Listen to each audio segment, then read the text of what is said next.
Salam, xoş gördük dəyərli Cəbhə TV izləyiciləri. Canlı yayında hər birinizi yenidən salamlayıram. Qurban Bayramının və görə 4 gün qeyri-iş günü oldu. Bugün ilk iş günüdür. Düzdür, biz efir vermişdik, amma bugün rəsmi olaraq ilk iş günüdür. Hər birinizə uğurlu iş həftəsi arzulayıram. Keçmiş bayramınız, Qurban Bayramınız da mübarək olsun. Bugün ölkənin siyasi gündəmini müzakirə edəcəyik. Studiyamın qonağı isə Ümid Partiyası Mərkəzi Aparatının rəhbəri Tariq Əliyevdir. Xoş gəlmisiniz, salamlayıram sizə. Xoş gördük Vilayət bəy, xoş gördük dəyərli Cəbhə TV izləyiciləri. Yəni Qurban Bayramından başlamışıq, bir qısaca keçid eləyək, Qurban Bayramından bağlı danışaq. Bu bayramda satılan quzuların qiymətləri ilə bağlı bir məlum oldu. Ətin qiymət təxminən 22-23 manata satılırdı. Sizcə bugün əhalinin gəliri ilə bu qiymətlər nə qədər uyğun gəlir? Vilayət bəy, təəssüflər olsun ki, biz bir millət, iki dövlət dediyimiz Anadolu türkləri ilə Azərbaycan türklərinin bu məsələyə münasibətdə çox fərqli yanaşması var. Bizim Anadolu qardaşlarımız istənilən milli bayramın qeyd edilərkən, istər bu Qurban bayramı olsun, istər Ramazan bayramı olsun, istər digər belə deyək də, Türkiyədə gələneksel bayramlar ərəfəsində bazarlarda, qiymətlərdə kifayət qədər ciddi indirimlərin şahidi oluruq. Amma bizdə isə bunu çox təəssüflərlə qeyd etmək lazımdır ki, bəli, bu Sovet rejimi dövründə də belə olub, müstəqillik dövründə də belə olub. Ölkəmiz erməni işğal altında, yəni söhbət Dağlıq Qarabağ və ətraf 7 rayonundan gedir. Əziyyət çəkərkən də belə olubdur. Biz 44 günlük Vətən müharibəsinin tarixi, şanlı zəfərinin eyfariyasını yaşayan dövrdə də bayramlarda eyni aqibəti yaşamışıq. Və bu, yenə deyirəm, üzücü bir haldır, təqdir edilməyən bir haldır. Amma təəssüflər olsun ki, bunun heç bir bayramla və yaxud yeni qiymətlərin belə deyək, yenidən qalxması, gəlirlərin ona tərs mütənasib olması ilə əlaqədar deyil. Bu bizdə bir virusdur. Mən bunu genimizdən gələn, törəmizdən gələn, adət-ənənələrimizdən irəli gələn bir dəyər kimi yox. Amma yenə deyirəm, təəssüflər olsun ki, rejimlərin dəyişməsi, ölkə əhalisinin mənəvi psixoloji əhval-ruhiyyəsinin dəyişilməsindən asılı olmayaq, bu virus artıq bizim demək olar ki, həyat tərzimizə çevrilibdir və təəssüflər olsun ki, bundan qurtula da bilmirik. Necə deyərlər, nəyəsə satanda da, alanda da bu vicdan məsələsi ön planda olmalıdır hər zaman. Mən arzu edirəm ki, mən ümumiyyətlə sahibkarlığa, biznesə müdaxilənin tərəfdarı olmamışam. Heç vaxt hər zaman azad bazarın tərəfdarı olmuşam, amma bütün hallarda belə görünür ki, bu hər yerdə qiymətin eyni vaxtda dəyişib bahalaşması, bu biraz həmişə məndə belə bir fikir forması, bu müdaxilə forması. Vilayət bəy, bunu çox doğru qeyd elədiniz. Əslində bu çox belə deyək də incə bir məqamdır, amma çox vacib diqqət ediləcək bir məsələdir ki, Azərbaycan sahibkarları bayramlardan kənar heç vaxt belə həmrəylik nümayiş etdirmirlər. Ancaq bayramlarda həmrəy olurlar, o da xalqın ziyanına. Bəli, bu yenə deyirəm, sahibkarlıq təfəkküründən irəli gəlmir. Yumurta satan hara, sahibkarlıq hara?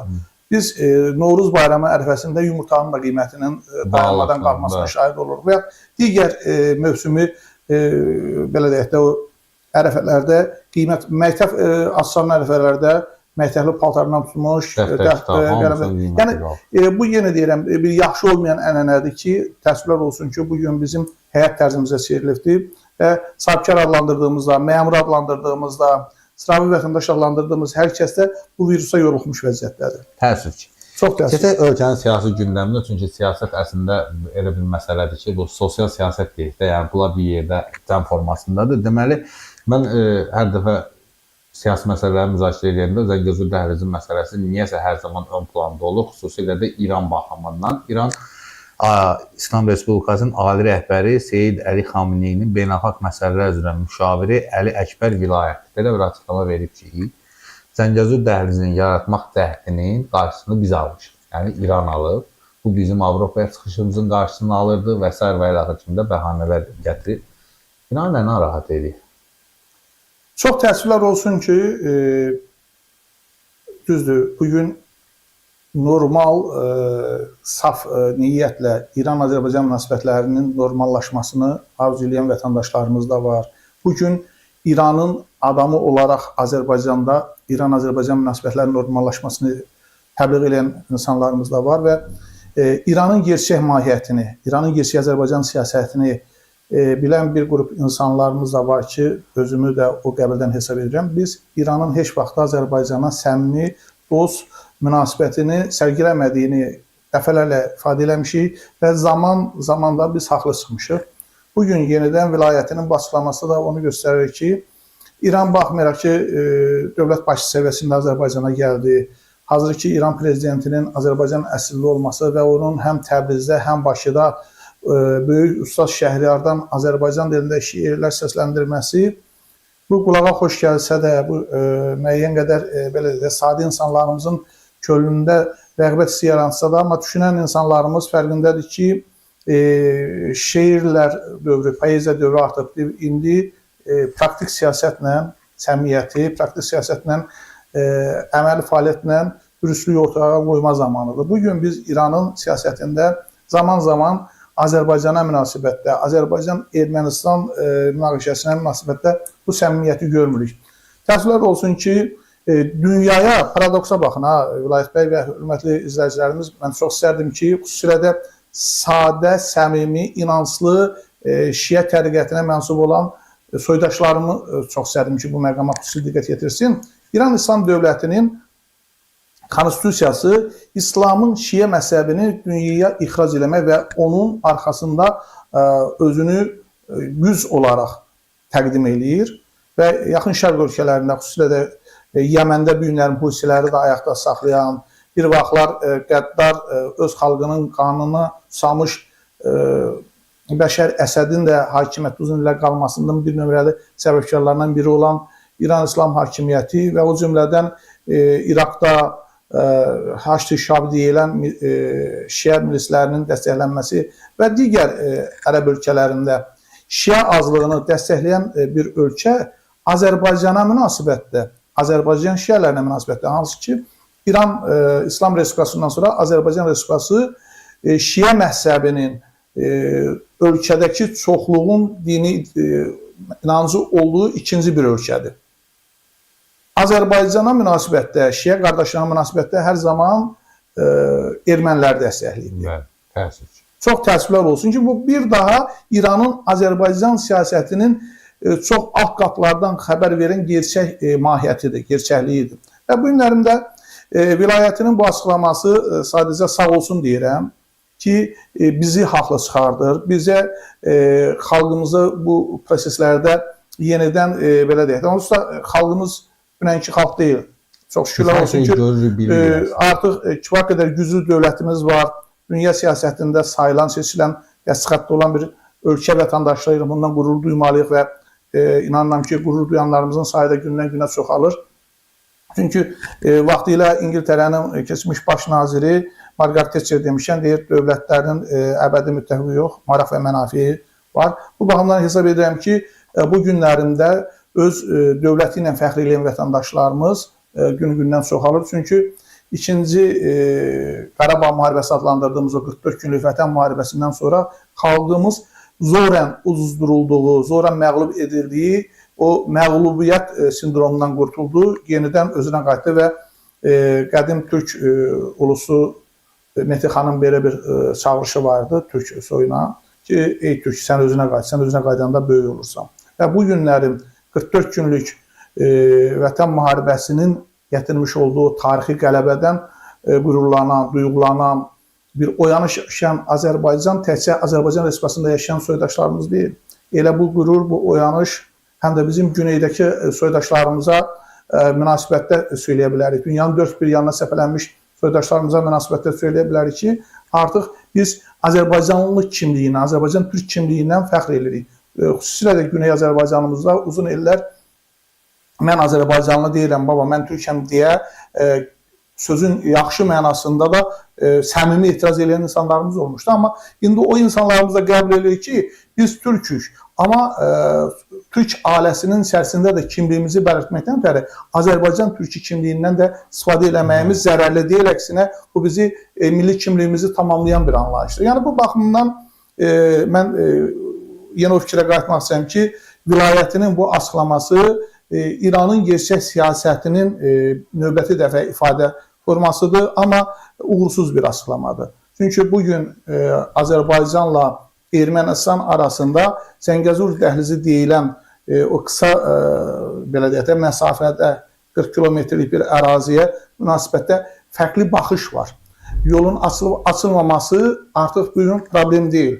Azərbaycan tərəfi təklif edir haqlı olaraq ki, Azərbaycanın əsas hissəsi ilə Naxçıvan arasında Azərbaycan vətəndaşlarının özlərinə və əmlaklarına münasibətdə Azərbaycandan Azərbaycana prinsipi ilə hərəkət olmalıdır. Onlar heç bir sərhəd və gömrük yoxlamasından keçməməlidir. Amma nəzərə alsaq ki, bu marşrut, bu yol həm də orta dəhliz, Pekindən Londona uzanan bir kəmər, bir yolun çox vacib bir həlqəsidir. Məsafəsinin az olmağından asılı olmayaraq. Bəli, o yoldan hərəkət edən həm insanlar, həm onlara və ayrı-ayrı şirkətlərin məxsus olan yüklərin daşınmasında tranzit olmalıdır. Biz bugünkü dövlət siyasətimiz ondan ibarətdir ki, biz Ermənistanın o beynəlxalq daşımalara münasibətdə Zəngəzur dəhlizi üzərindəki suveren hüquqlarına müdaxilə eləmək fikrində deyilik. Bu dəfələrlə rəsmi qaydada da və Azərbaycanın ali hakimiyyəti səviyyəsində, yəni dövlət başçısı cənab İlham Əliyev səviyyəsində də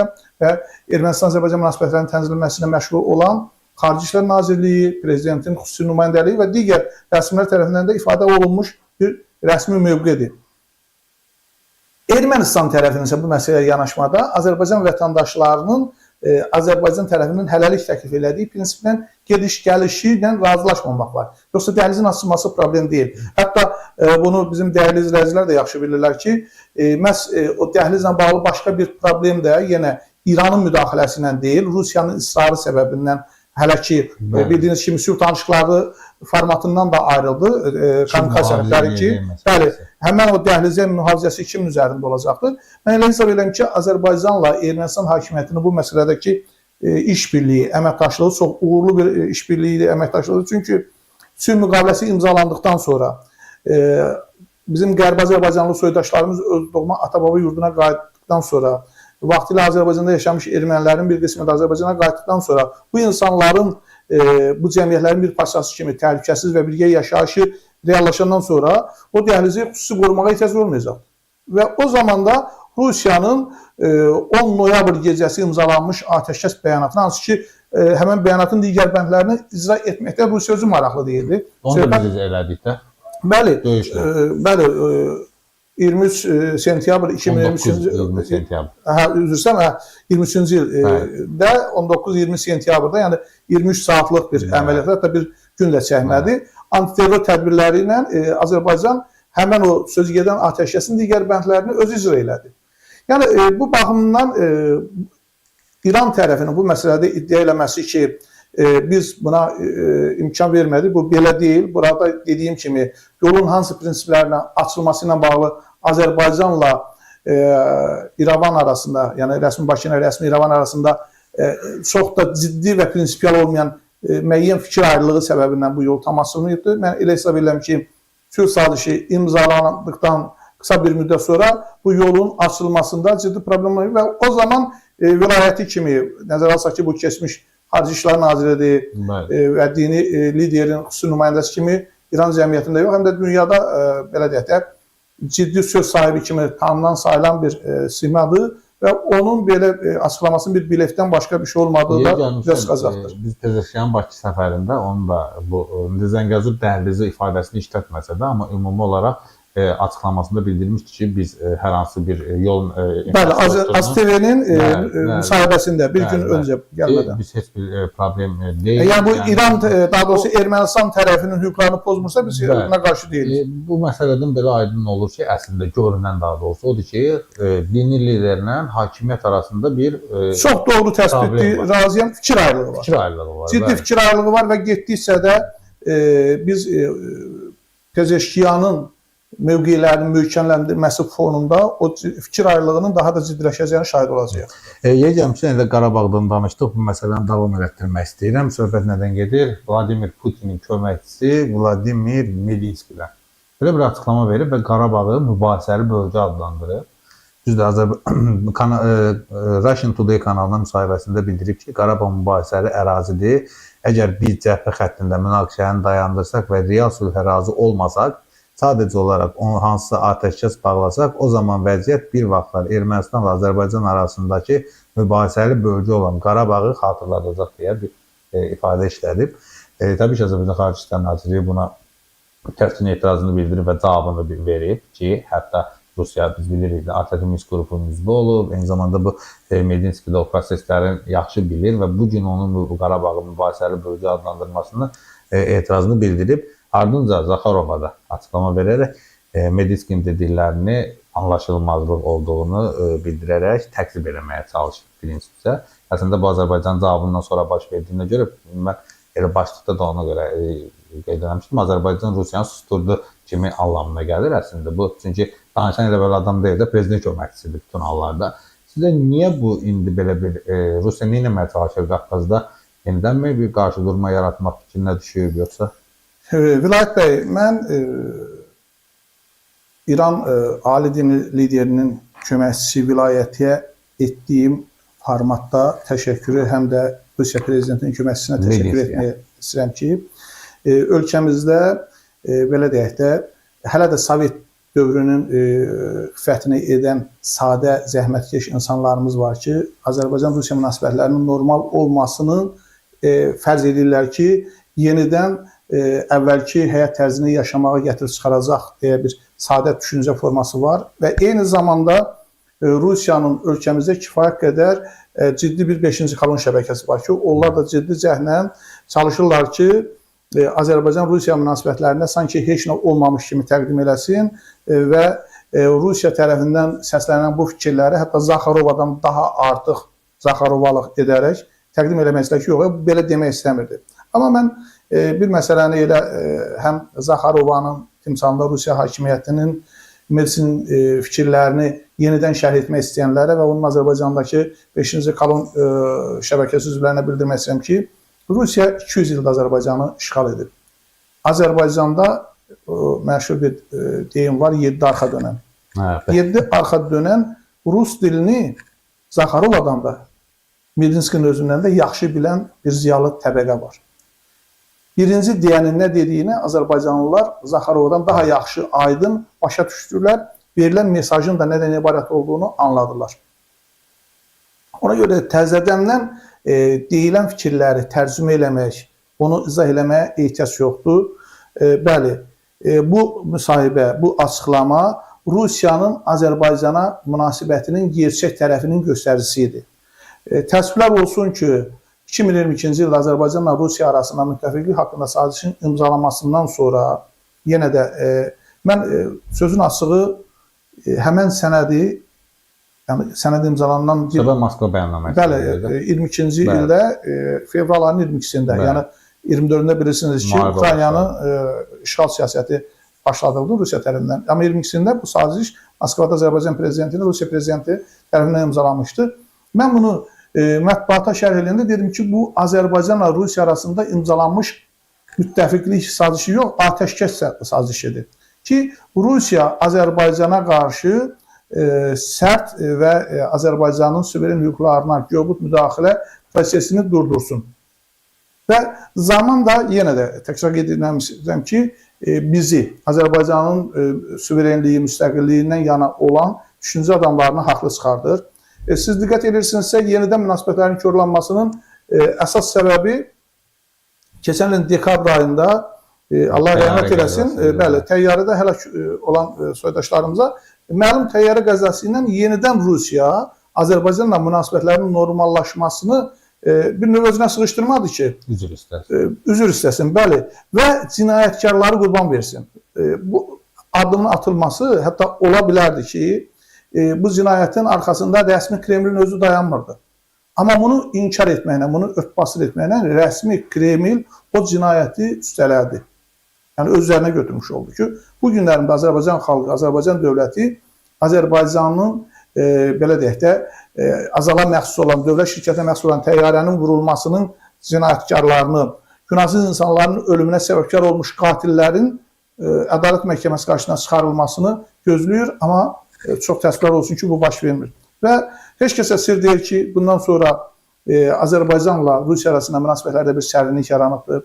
və hətta qələbənin 80 illiyi adlandırılan faşizm üzərində qələbənin 80 ilinə bağlı Moskvada keçirilən tədbirlərə Azərbaycanın rəsmi səviyyədə də qatılmaması, mən hesab edirəm ki, bu incikliyə adekvat bir münasibət idi ki, belə dostluq olmur, belə işgüzar münasibətlər olmur. Yenə də atalar sözümüz var, deyir, dost dosta tən gərək, tən olmasa gen gərək. Yəni, əslində bu münasibətlər Azərbaycanla Rusiya hakimiyyətinin arasında Rusiya tərəfindən formalaşdırılan o səmiyyətin aradan götürülməsi, etimadın itirilməsi siyasətinə adekvat bir münasibət idi və bunu da Rusiya tərəfi həzm edə bilmir və bu məsələyə də münasibətdə hələ ki birinci səviyyəsində deyil və tutam ki, hansısa nazir səviyyəsində deyil, hələlik köməkçilər, müavinlər səviyyəsində öz aləmlərindən Azərbaycana xəbərdarlıq edirlər. Bəli, mesaj götürürlər, amma mən bir məsələni də xüsusilə qeyd eləmək istəyirəm ki, Azərbaycan 44 günlük Vətən müharibəsindən sonraki Azərbaycanla ondan öncəki Azərbaycan arasında çox böyük bir fərq var. Bu böyük fərqin də başlı səbəbi ondan ibarət ki, Azərbaycan artıq bugün təkcə regionun sözü keçən dövləti deyil, həm də bəzi məsələlərdə beynəlxalq proseslərdə çox aktiv rol alan ölkədir.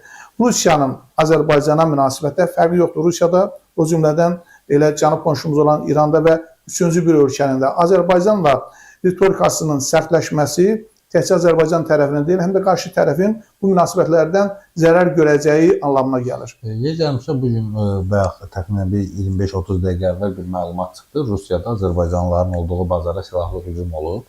Məlumat rəsmidir yeri gəlmişkən. Hadisə Moskva vilayətinin Şolkova rayonunda Firyanova qəsəbəsində baş verib. Həm yerlilərimizin çalışdığı bazara 2 nəfər əlində Winchester markalı odlu silahla daxil olaraq bazarda çalışan Azərbaycanlılar daxil olmaqla qeyri-Rus millətindən olanları hədələyiblər.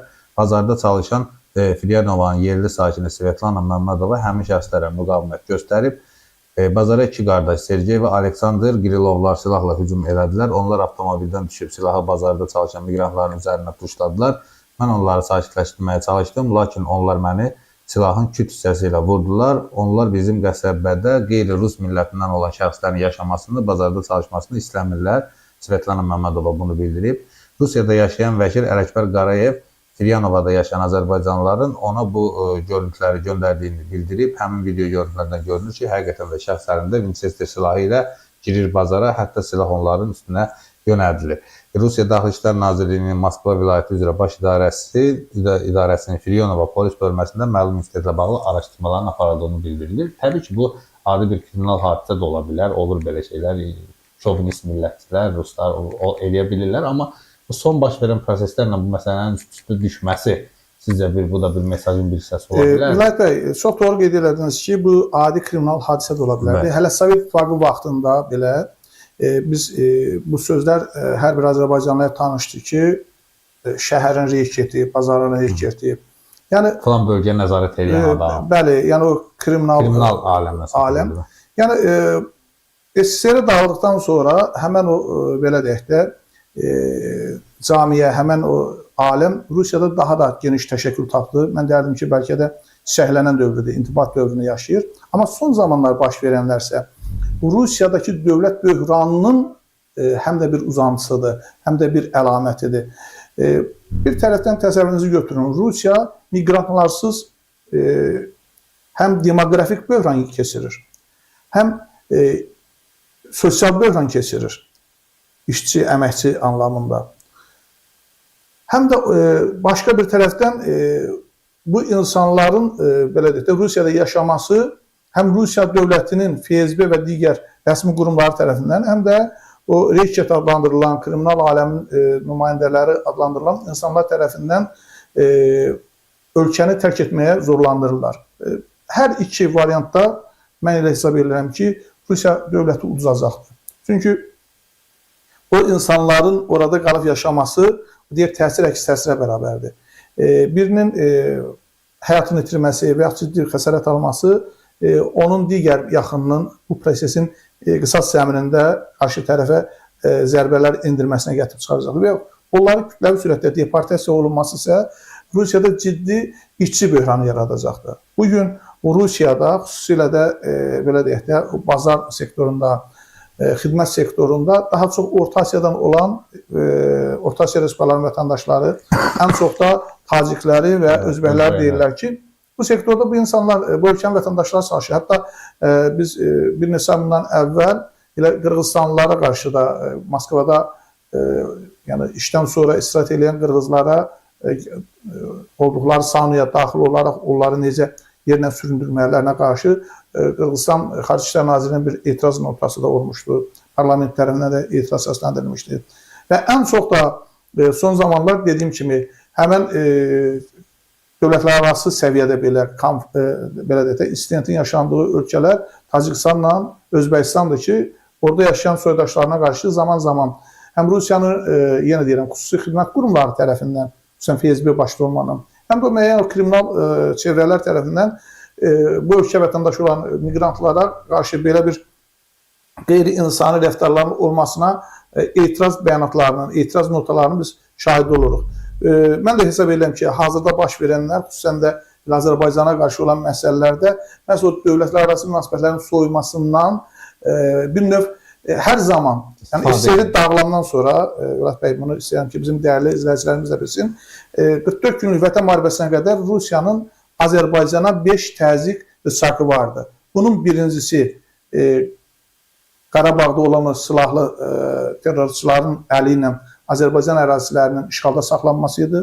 İkincisi, Azərbaycanda olan, Azərbaycan türklərinin qardaşları olan, Azərbaycan türklərindən eyni qədəri paylaşan digər aborigen xalqlarımız ki var, bunlar talışlardır, ləzilərdir, avarlardır və digər adını sadalamadığım yerli Azərbaycan xalqları var ki, biz 100 illərdir, hələ Rusiya bu coğrafiyada yox idi ki, bu xalqlar bir-birinə qız verib, qız alırdı, qaynayıb qarışmış xalqlardır, amma hər birinin də öz unikallığı var.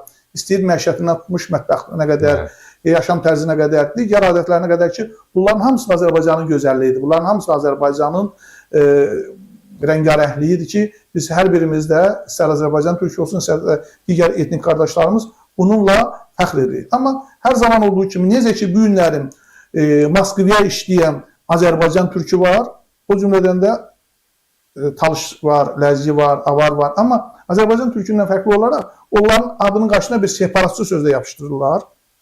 Güya bunlar müstəqillik uğrunda hərəkət aparırlar. Bununla daxilə bir çaxnaşma yaratmaq istəyirlər, bir bölücülük yaratmaq istəyirlər. Amma reallıq ondan ibarət ki, Qarabağ savaşında bizim bütün xalqlardan şəhərlərdən hər birinin o torpaqda qanı axıbdır və bugün işğaldan azad olunmuş, çox doğru qeyd edirsiniz ki, torpaqlarımız böyük Azərbaycanın kiçik bir modelidir. Çünki orada hər bir Azərbaycan etnikinin, Azərbaycan toplumunun qanı axıdılıbdır və oradakı qələbəni də fəxr eləməyə hər birinin o coğrafiyada yaşayanlar qədər, təkcə Bakıda, Şəkidə yaşayan Azərbaycan türkü qədər yox. Yəni o coğrafiyada yaşayan, mən özüm Ağdam rayonundanam. Bəli.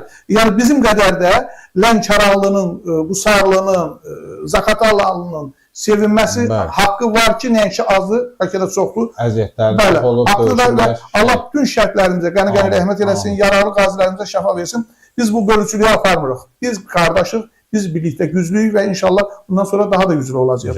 Üçüncü, üzr istəyirəm, təsir etdikləri Azərbaycana qarşı rıçaq Rusiyada yaşayan bəzən 3 milyon deyirlər, bəzən 4 milyon deyirlər, şişirdirlər belərəkdən. Soydaşlarımızın Azərbaycana kütləvi deportasiyası ki, bununla ölkədə bir qarşılıq yaradacaq. Çünki hələ xüsusən 2-ci Qarabağ müharibəsindən əvvəl Azərbaycanda neft gəlirləri o qədər yüksək olmadığı dövrdə keçmiş Sovet respublikalarının demək olar ki, hər biri, bəlkə Qazaxıstanla Ukrayna istisna ola bilərdi ki, hətta mən Rusiyanın özündə kifayət qədər Ukraynalar da görmüşdüm. Yəni özüm görmüşdüm. Yox, yəni söhbət miqrantdan gedir. Yəni iş axtaran, işlancı gedən. Yəni bu respublikaların dolanışında həqiqətən də Rusiya bazarı böyük ölçüdə əhalinin dolanışında rol oynayıbdır. Deportasiya idi.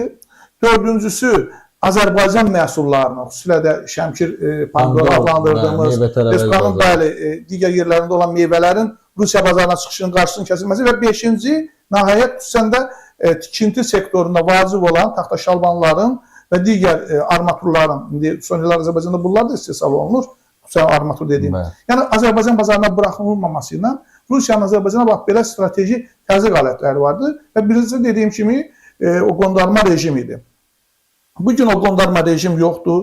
o tarixi qələbədən sonra Azərbaycan etnikləri ilə Azərbaycan türkləri arasındakı həmrəylik, mən deyərəm ki, tarixin ən pik nöqtəsinə qədər yüksəlmiş vəziyyətdədir. Və bugün Rusiya təkcə Azərbaycanlı yox, digər respublikalardan olan həm miqrantlara möhtaç durumdadır, baxmayaraq ki, orada onlara qarşı zaman-zaman belə xoşagəlməz hallar yaşanır və eyni zamanda bugün Azərbaycan məhsullarının Rusiya bazarına ehtiyac var və Rusiya Avropadan belə deyək, embargolarla üzləşdiyi bir dövrdə azacıq da olsa Rusiya gəlir gətirəcək o taxta şalvarın digər məhsullarının üçüncü ölkələrə satılmasında maraqlıdır. Yəni bu baxımdan Rusiyanın o təzyiq rəsaqlarının hamısı bugün effektsiz bir anlama gəldi. Reallıq odur ki, bugün Rusiyanın bizə çox böyük ehtiyacı var əslində. Hətta Ermənistan kimi bir ölkəyə ehtiyacı var. Nə ehtiyacı var? Onların ticarət əlaqələrinin həcminin yüksək səviyyədə artmasından açıq şəkildə görünür ki, məhz Ermənistan vasitəsilə dünya bazarlarına... Orada başqa bir məsələ var ki, bəli, o daha çox qadan olmuş mallar, amma bizlənsə birbaşa qarşılıq. Bəli. Meyvə tərəvəzi satırıq. Bəli. Yaxşı deyilir.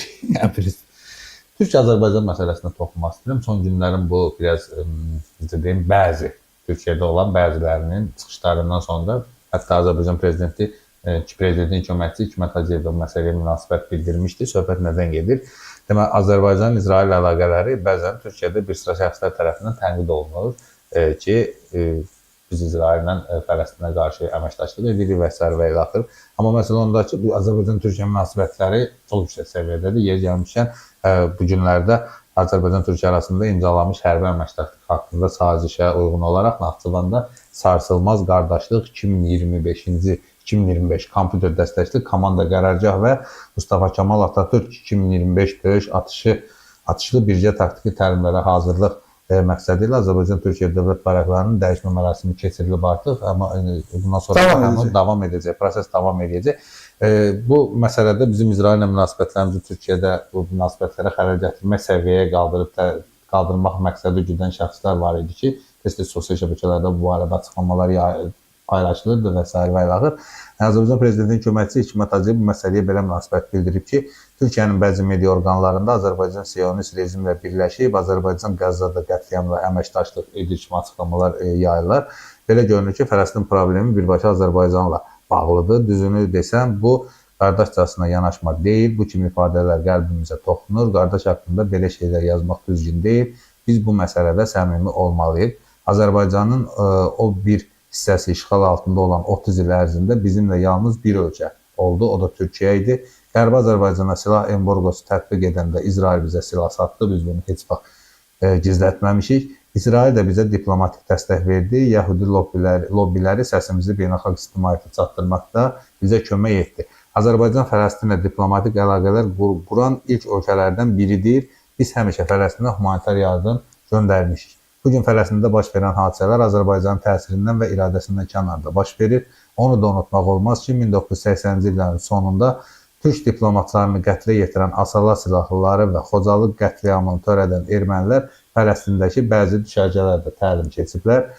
Türkiyə bizim qardaşımızdır. Azərbaycan Türkiyənin Suriya siyasətinə dəstək verən ilk ölkələrdən biri olub. Bugün Suriyada indi İsraillə qonşu olmuş Türkiyə yaxınlıqdadır. Azərbaycan da onların arasında diplomatik səylərdə iştirak edib. Azərbaycan, İsrail və Türkiyə arasında 3 raunddan çox danışıqlara ev sahibliyi edib. Bu Hikmət Hacıyevin açıqlamasıdır və Azərbaycanın əslində bu qısa da olsa sadalanan vaxtlar Azərbaycanın nə qədər diplomatik hazırlıqlı olduğunu və uğurlu diplomatik siyasət, xarici diplomatik siyasət həyata keçirdiyinin bariz nümunəsi və göstəricisidir. Siz nə deyirsiniz bu vaxt?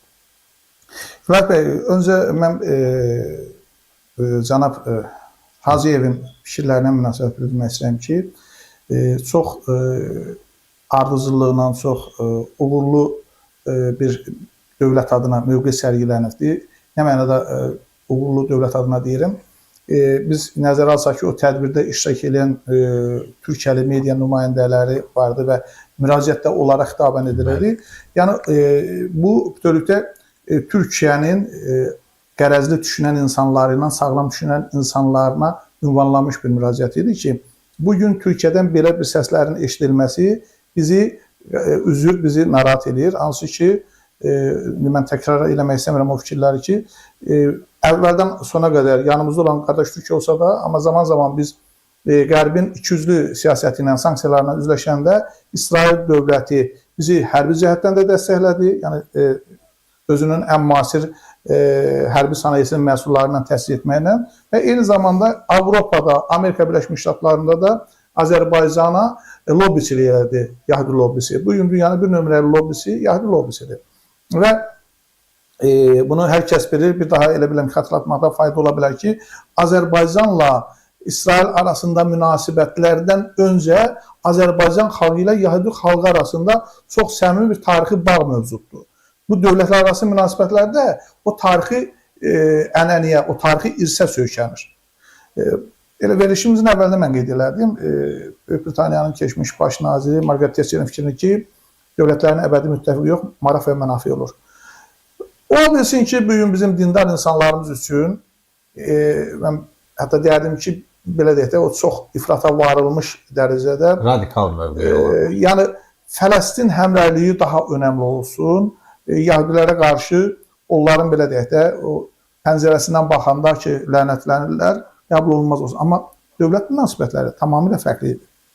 Dövlət münasibətləri onu göstərir ki, dövlətlər arası münasibətlər harada, necə təşkil olunmalıdır ki, 30 illik bir daha doğrusu işğalın qısa bir müddət ərzində və nəzərə alsaq ki, 44 günlük müharibənin yenidən başlanmasına Ermənistan tərəfi rəvaz versə də, söhbət 2020-ci ilin 27 sentyabrında növbəti erməni provokasiyasına qarşı Azərbaycanın əks hücumu ilə davam etdirilən müharibədə Azərbaycan tərəfi hücum mövqeyində oldu. Söhbət Arandan dağa hücumundan gedir. Yəni bunu hərbi ekspertlər, hərbidən anlayışı olan insanlar daha yaxşı bilir ki, hücumda olan tərəf itkisi müdafiə olunan tərəfdən 2 dəfə, 3 dəfə çox olmalıydı. Amma çox şükürlər olsun ki, bugünkü müharibənin rəsmi nəticələri də göstərir ki, mən hərbi sursatı, nə bilim, digər ehtiyatları qoyuram bir kənarda, sırf insan resurslarından üzərindən çıxış elə edilməsin ki, Azərbaycan şəhidlərlə müqayisədə erməni ordusundan öldürülən ermənilərin sayı müqayisə olunmayacaq qədər çoxdur. Azərbaycanda olan qazilərin sayı ilə Ermənistan ordusunda yaralanmış və sağlamlığını itirmiş terrorçu ordunun şəxsiyyət arasında say müqayisə olunmaq dərəcədədir və ən böyük müqayisəyə gəlməyəcək rəqəm fərarilərlə bağlıdır. Azərbaycan ordusu 0, Ermənistan ordusu 10.000 plus. Yəni, belə bir mərhələdə, yenə deyirəm, bizim dövlət maraqlarımızı düşünməyimiz son dərəcə vacibdir və hətta Azərbaycan bir müsəlman dövləti olaraq Türkiyə ilə də eyni zamanda ənənəvi münasibətlərdəki səmimiyyətini və davamiyyətini gözləyən bir ölkə olaraq bugün bir mənalı olaraq heç İsrailə də dəstəkləmir. Fələstin muxtariyyətinə də zaman-zaman, hətta bizim Fələstin muxtariyyətindəki konsulluğumuzun açılması ilə İsraildə səfirliyimizin açılması eyni tarixə təsadüf elədik ki, yəni burada belə biz balansı gözlədik. Yəni bu baxımdan Azərbaycanın İsrail siyasəti bütün hallarda doğru siyasətli və Azərbaycanın dövlət maraq və mənafiyi ilə tamamilə uyğundur. O ki qaldı, qardaş Türkiyədə bu məsələyə münasibət bildirənlər, biz onların biraz da araşdırsaq həmən dairələri, biz onların özünü belə bugünkü böyüyən Türkiyənin qurucusu olan Erdoğan hakimiyyətinin necə qamçıladığını şahid olarıq. Sanki Erdoğan Türkiyəni, Türk dünyasını, Türk milli kimliyini satan birisiymiş kimi təqdim edir. Yəni ona görə də mən çox istərdim elə bu efir vasitəsilə xalqımızın o sağlam düşüncəli kəsiminə müraciət edeyim. İndi hara qədər bizi eşidənlər varsa, onların vasitəsindən də digərlərinə fikirləri öz adından paylaşılsın, bölüşəyin bu məqamları ki, bugün nəinki qardaş Türkiyədə, Azərbaycanın özündə belə Azərbaycan dövlətçiliyinin iqtidar müxalifətçilik tamam başqa bir şey. Daha bir də var dövləti, hakimiyyəti də dövlət qarışıq, xain elan eləmək, belələri az deyil elə bizim özümüzdə də ki, İsrailə münasibətdə bugün İran yandaşı olan bəzi insanlar var ki, təkcə hakimiyyətimizi deyil, dövlətdə xalqımızı Siyonist rejiminin qurbanı adlandırırlar. Belələri Türkiyədə də var, dünyanın 3-cü bir ölkəsində də olması təbiidir. Biz başa düşürük ki, ölkələr bu günlərin təkcə açıq hərbi vasitələrlə bir-birinə qarşı savaşmır. həm də yumşaq güc deyilən belə 5-ci kolon şəbəkəsi olan insanların üzərindən bu müharibəni davam etdirir və yeri gəlmişkən mən bildirim ki, bugün Türkiyədə xüsusilə də qərbə bağlı olan Türkiyənin, türkçülüyün, İslamiyyətin düşməni olan, o deyir, sapı özümüzdən olan baltaların sayı kifayət qədər çoxdur və Türkiyədə belələrinin media çıxış imkanları Azərbaycanla müqayisədə bilmirəm, bunu yaxşı hal kimi qiymətləndirməliyik, ya o qədər də yaxşı olmayan hal kimi ki, onların media çıxmaq imkanları daha çoxdur. Təəssüf ki. Bəli. Təəssüf ki, çox. Çox təşəkkür edirəm. Mən sizə təşəkkür edirəm. Vaxt ayırdınız, gəldiniz. Dəyərli Cəbhə TV izləyicilər, hər birinizə dərin təşəkkürümü bildirirəm. Rəylərdə təxminən biz danışdığımız mövzularda rəylər yazmışsınız, hamısına bir-bir nəzər salmışam. Sadəcə burada bir rəy mənim diqqətimi çəkdi.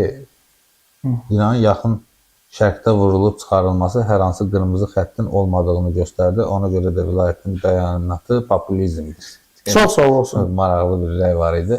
Bir də Rusiya bizə, mənim başlığıma daha doğrusu irad tutan var ki, Ukraynada bu cür ruslarla məzələndə aqibəti göz qabağındadır, amma burada söhbət ondan getmir, yəni konkret olaraq Xarici İşlər Nazirliyinin bəyanatından gedir. Mən hörmətli izləyiciyə bildirmək istəyirəm ki, Ukrayna Rusiya ilə belə deyək də, sizin ifadənizlə desək, hansısa zarafat eləmədi. Əksinə, Ukrayna tərəfi özünün suveren hüquqlarını mərhələli şəkildə gerçəkləşdirmək istəyirdi.